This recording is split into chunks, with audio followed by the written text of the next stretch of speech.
En janvier 1997, The Guardian a publié pour la première fois une photo considérée comme unique.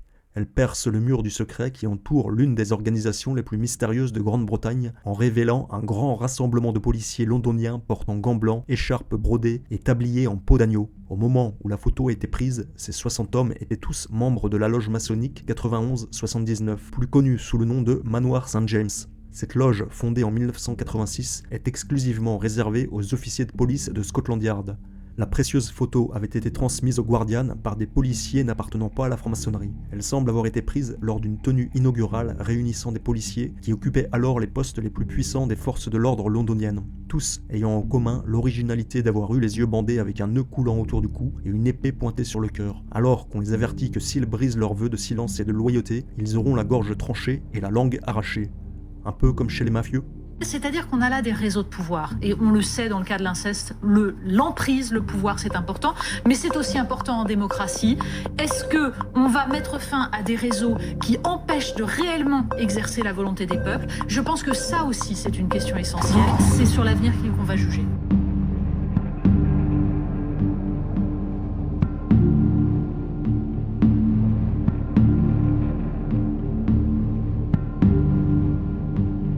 Lequel des deux serments, si vous êtes maçon, l'emporte sur l'autre? For the murder that took place, he is still unhappy and quite rightly so.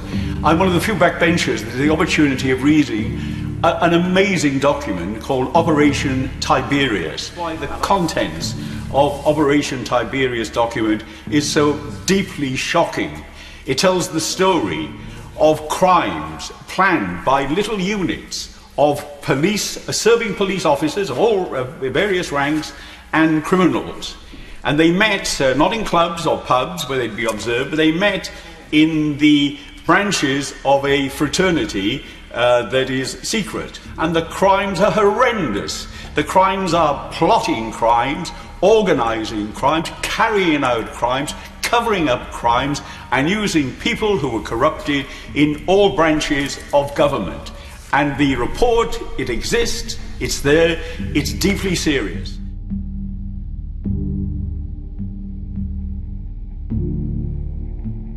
En 2014, le quotidien britannique The Independent rapportait avoir eu accès à un rapport secret de Scotland Yard révélant que l'ensemble du système était infiltré par le crime organisé, autant la police que la magistrature. L'enquête interne nommée Opération Tiberius a permis de mettre en lumière un vaste réseau de corruption au sein même de la police, notamment de Scotland Yard. L'opération Tiberius a révélé que des criminels notoires avaient compromis de nombreux policiers, ainsi que des piliers de la justice pénale, magistrats et avocats. La conclusion du rapport Tiberius parle, je cite, d'une corruption policière endémique et affirme que certains des plus dangereux criminels de Grande-Bretagne ont ainsi pu infiltrer Scotland Yard à volonté. Chantage, corruption de magistrats, falsification de preuves, ingérences diverses et variées, coopération étroite entre officiers supérieurs de la police et criminels, notamment dans des affaires de drogue et de prostitution.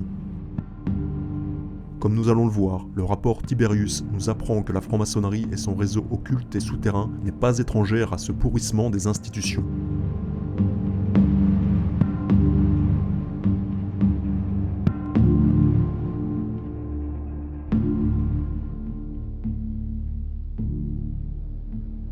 It's usually brushed aside as conspiracy theory, and there are some outlandish allegations out there, but every now and then you get something more solid about how the Freemasons operate in Britain. The information in question relates to a 2002 secret Metropolitan Police report called Operation Tiberius that's been leaked to the press. It found that a secret network of Freemasons inside the police have been used by organised crime gangs to corrupt the criminal justice system. Un tel niveau de corruption au sein même de la police et de la magistrature explique notamment la facilité avec laquelle les dossiers de réseaux pédocriminels sont étouffés. It's estimated that of 135,000 serving policemen in Britain, 22,000, or 1 in 6, are Freemasons. Most Masons say there is no conflict of interest between police work and membership of the Brotherhood, but some outsiders disagree. What is certain, and I've seen the evidence for it and other people have seen it, that there are lists of lodges which include active criminals and serving policemen in the same lodge, and that can never be right. Critics also worry that Masons are concentrated in many other powerful institutions, notably the law. Confidential Masonic documents reveal that hundreds of magistrates are Masons. I think that people use Freemasonry or for the wrong purposes. They use it as a way to get on, to improve their position, to get promotion. And corrupt people use it to carry out their corruption in a secret manner. And for me, the way forward is quite properly to have an outside force investigation, and that's been called for as I understand it. I think it's very important that right up front, everyone is required to declare whether they have been or currently are a Mason. Section 81 of the Waterhouse Report touches on it very fleetingly. It may or may not be a problem, but let's have it out in the open and make sure that people know what's going on. Well, because the Masons were, and maybe still are, very powerful here. I mean, do you think there were people being protected by pillars of the establishment? I don't know. I mean, I you know, there's an investigation to be done, and clearly that's not me because I'm retired. But the fact that the questions there needs solving, it needs clearing once and for all, and the suggestion that there could be undue influences has to be dealt with.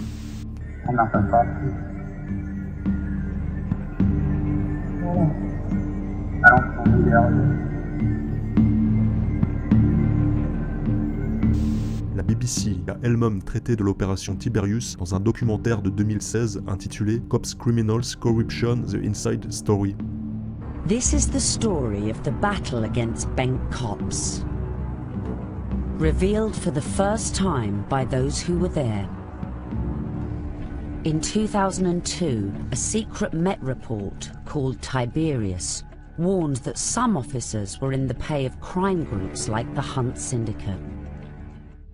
Tiberius concluded that organised crime is currently able to infiltrate the Metropolitan Police Service at will.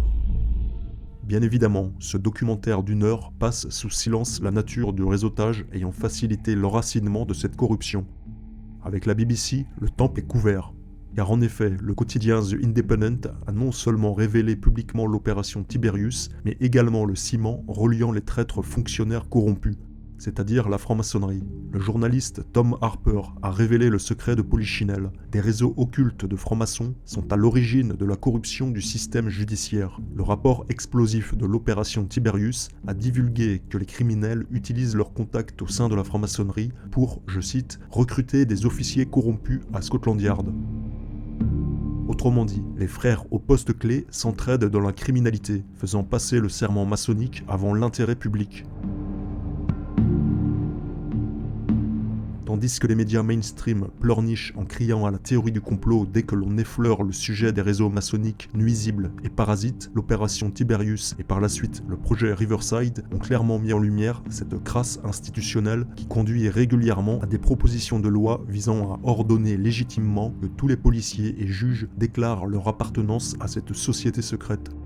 Le secret ou la discrétion, selon comment on le dit, ça alimente aujourd'hui la thèse des complotistes qui sont particulièrement virulents en ce moment. Vous le constatez, ça? Vous essayez de vous battre contre cette idée qu'il y aurait un complot maçonnique général? Ce complotisme, je pense, est quand même en lien avec le secret. Et si on déjoue un petit peu ce caractère secret, je veux dire, il n'y a pas de complotisme. Enfin, moi, je n'en vois pas. Je pense que ça, c'est dans les têtes aussi.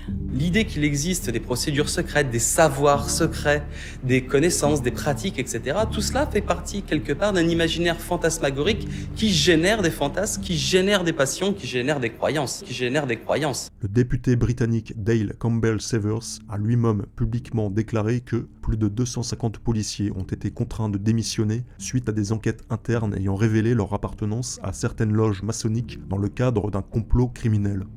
La question qui se pose maintenant est la suivante. Si les réseaux maçonniques sont secrets, comment le public profane peut-il avoir la certitude que ce problème est aujourd'hui éradiqué, notamment dans le système judiciaire de la République française, désormais tristement connu sous le nom de Pédoland ?